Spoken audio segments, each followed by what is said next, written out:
Just before dawn, we're taken to what's being called the hottest frontline in Ukraine.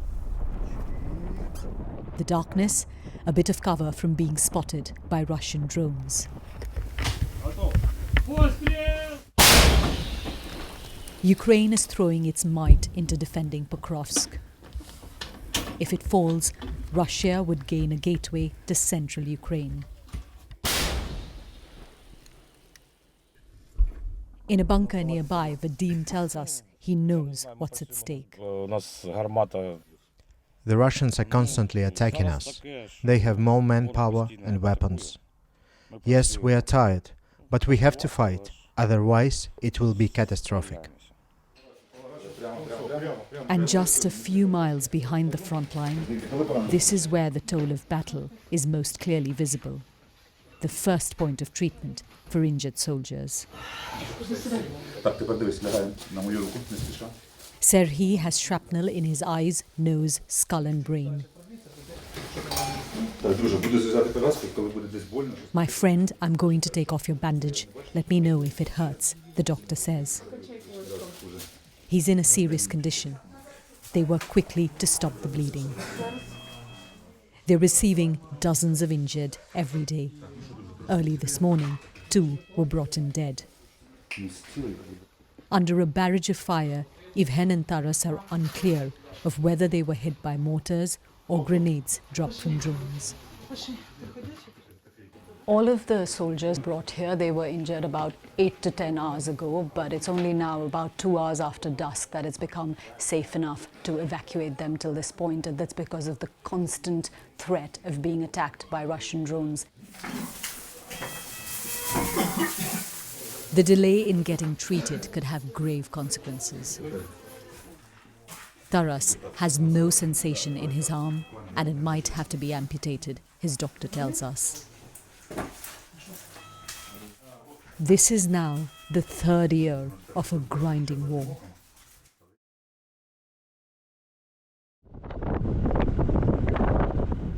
Driving through Pokrovsk, it's evident that most of its residents have left. This is one of the most dangerous districts of the city, says Serhiy. A volunteer finding his way through an empty neighborhood to evacuate some of those still here.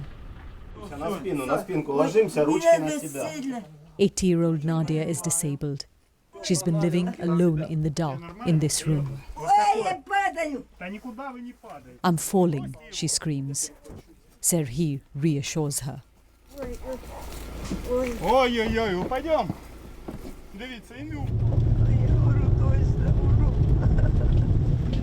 This damn war, I'm going to die, she cries. Another evacuee, Victoria, tells us she can't believe the front line moved so quickly to Pokrovsk. The neighboring towns have been wiped out and drones buzz near our windows all the time. They just stop and look inside. I have constant panic attacks. I'm afraid of the nights. We should negotiate. There's nothing left standing in the areas Russia has taken anyway. Over the past few months, Ukraine has lost territory in the Donetsk region at an unexpected pace. Many blame this on faltering military aid from foreign allies.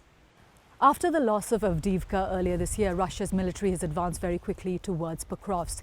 If Ukraine's invasion of Kursk in Russia was meant to distract the Russian military from here, that has not happened. Even until a couple of months ago, this city was considered a relatively safe spot where soldiers would retreat to for a bit of rest, where people from further east were brought to so that they could be evacuated from the train station.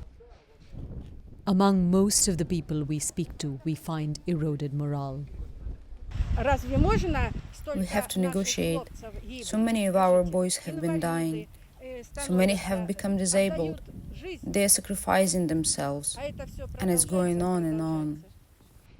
A sentiment that might have once been unthinkable for Ukrainians, now being voiced by many, at least here near the front line. Yogita, Limaye, BBC News, Pokrovsk.